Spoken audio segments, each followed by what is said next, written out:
Hero Naga Chaitanya, star heroine Samantha 2017లో పెళ్లి చేసుకొని 2021 అక్టోబర్లో విడిపోతున్నామంటూ ప్రకటించారు. 2022లో లీగల్గా విడిపోయారు. ఎందుకు విడిపోయారు? వీళ్ల మధ్య ఏం జరిగింది? ఎంతో అన్యోన్యంగా ఉండే వీళ్లు ఎలా విడిపోవాలని అనుకున్నారు? ఇలాంటి ప్రశ్నలు ఇప్పటికీ అందరినీ వెంటాడుతూనే ఉంటాయి. అయితే చైతూతో సమంత విడిపోవటంపై అనేక రూమర్స్ హల్చల్ చేశాయి. అయినప్పటికీ విడాకులకు అసలు కారణం మాత్రం వీళ్ళిద్దరూ చెప్పలేదు. దీంతో సోషల్ మీడియాలో ఎవరికి నచ్చినట్టు వారు కామెంట్స్ చేశారు. సమంత బోల్డ్గా నటించటం, గ్లామర్ డోస్ పెంచటమే విడాకులకు కారణమని, అంతేకాదు సమంత వ్యవహరించే తీరు అక్కినేని ఫ్యామిలీకి నచ్చకపోవటం, పిల్లల విషయంలో శ్యాముకు ఇష్యూ జరిగిందని ఇలా ఎవరు నచ్చినట్టు వారు చెప్పుకొచ్చారు. ఇలా విడాకుల తర్వాత ఎన్నో రూమర్స్ సమంతపై వస్తుండగా, ప్రీతం జుగాల్కర్ అనే వ్యక్తితో సమంత రిలేషన్లో ఉందని, వీరిద్దరూ త్వరలోనే పెళ్లి చేసుకోబోతున్నారంటూ ప్రచారం జరిగింది. అయితే ఈ వార్తలను సమంత, ప్రీతం జుగాల్కర్ ఇద్దరూ ఖండించారు. మేము కేవలం స్నేహితులం మాత్రమే అంటూ క్లారిటీ ఇచ్చారు. ఆ తర్వాత మయోసైటిస్ వ్యాధితో చాలా ఇబ్బంది పడింది సమంత.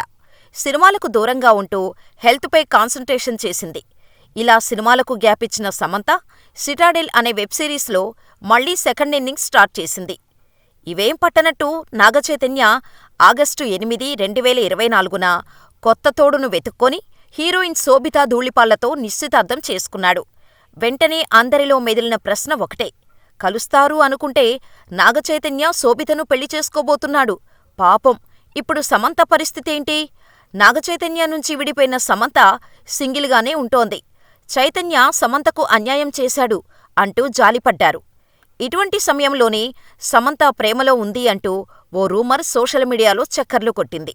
సమంత ఆ స్టార్ డైరెక్టర్ లవ్లో ఉందట అంటూ బాలీవుడ్ మీడియా ప్రచారం చేయటంతో సమంత కూడా దర్శక నిర్మాత రాజ్ నిడమూరుతో లవ్లో ఉందనే టాక్ బయటకు వచ్చింది.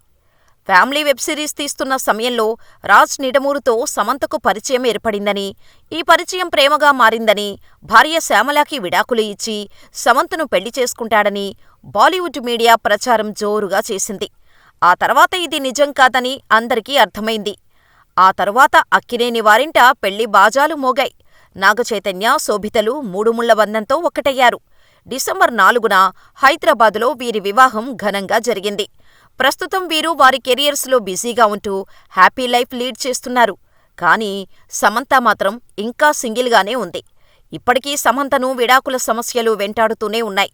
అయినప్పటికీ సమంత విడాకుల మ్యాటర్పై ఎప్పుడూ నేరుగా సమాధానం చెప్పదు. జనరలైజ్ చేసి చెబుతూ ఉంటుంది. ఆమె కామెంట్స్ను బట్టి ఆమెకు విడాకులు తీసుకోవటం ఇష్టం లేదేమో అనిపిస్తుంటోంది. సోషల్ మీడియాలో ఇప్పటికీ ఆమె చైతన్యతో ఉన్న ఫోటోలు డిలీట్ చేయలేదు. ఇక ఇటీవల ఆమె పాల్గొన్న ఓ ఇంటర్వ్యూలో మరోసారి ఈ విషయంపై స్పందించింది. విడాకులు తీసుకున్న ఓ మహిళను ఈ సమాజం ఎలా చూస్తుందో నాకు తెలుసు. ఆ బాధను చాలా ఏళ్ల నుండి భరిస్తున్నాను. ఏం చెబితే అర్థమవుతుంది మీకు? నాపై స్పై చేశారు. ఎన్నో అబద్ధాలు సృష్టించారు. అవెన్నీ అబద్ధాలు అని ఎన్నోసార్లు గట్టిగా అరిచి చెప్పాలనిపించేది. కాని ఆ క్షణంలో నాతో నేను చేసుకున్న సంభాషణ కారణంగానే ఆగాల్సి వచ్చింది. ఒకళ్ళ జీవితం గురించి ఉత్సాహంగా నెగిటివ్గా చెప్పుకునేవాళ్లు ఉంటారు. అయితే అలాంటి వాటి నుండి వాళ్లు పొందేదేంటి? ఆ టైంలో వాళ్లకు అది ఆనందాన్ని ఇస్తుందేమో.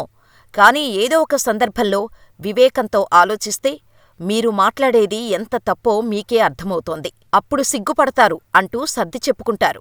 విడాకులు తీసుకున్న తర్వాత నేను ఏడవని రోజంటూ లేదు. కానీ జీవితాంతం అలాగే ఏడుస్తూ ఉండిపోవాలని అనుకోలేదు. ధైర్యం తెచ్చుకుని నిలబడ్డాను.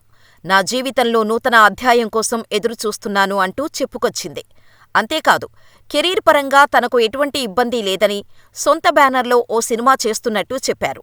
2 వెబ్ సిరీస్లు చేయాల్సి ఉంది. అలాగే కొన్ని అవకాశాలు ఉన్నప్పటికీ వాటిని అంగీకరించాలా లేదా అనే ఆలోచనలో ఉన్నట్టు తెలిపారు.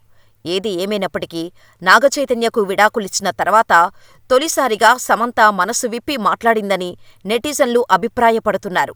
మరి మీరేమనుకుంటున్నారో మాకు కామెంట్ చేయండి.